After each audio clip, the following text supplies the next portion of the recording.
अस्सलाम वालेकुम dear teachers, कैसी हैं आप? उम्मीद करती हूँ बिल्कुल खैरियत से होंगी। आज हमने क्लास में बच्चे को डाल के मुतालिक बहुत से नए अल्फाज सिखाए, कुछ कहानी के ज़रिए और कुछ तस्वीरों के ज़रिए। इसके बाद डाल की शक्ल की पहचान की, उसको लिखना भी सिखाया और साथ ही साथ स्टीम एक्टिविटीज़ भी मुकम्मल की हैं। आप स्टोरी टेलिंग का टीचिंग मेथड अडॉप्ट करेंगे, डिस्कशन मेथड को अडॉप्ट करेंगे और उसके ज़रिए बच्चों के साथ डिस्कस करेंगे तस्वीरों के बारे में भी और जो बच्चों ने कहानी सुनी है उसको भी।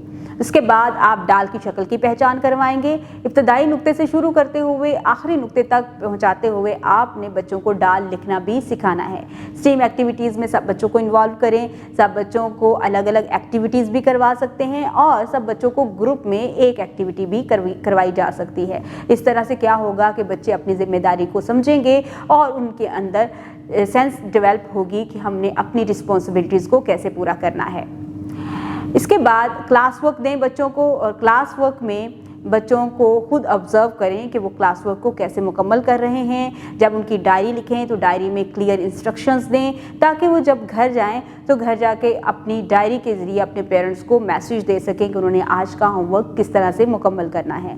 बच्चों से कहें कि वो घर में अपने पेरेंट्स की हर बात को मानें और साथ ही साथ बच्चों को बताएं कि उन्होंने घर जाकर अपने पेरेंट्स को किस तरह से बताना है कि उन्होंने आज क्या क्या एक्टिविटीज़ की हैं, ताकि वो रिकॉल कर लें कि उन्होंने आज पूरे दिन में अपना वक्त किस तरह से गुजारा है। उम्मीद करती हूँ आपने आज की इस वीडियो से बहुत कुछ सीखा होगा। मज़ीद सीखने और जानने के लिए हमारे साथ रहिएगा। मिलते हैं अगली वीडियो में, तब तक के लिए अल्लाह हाफिज़।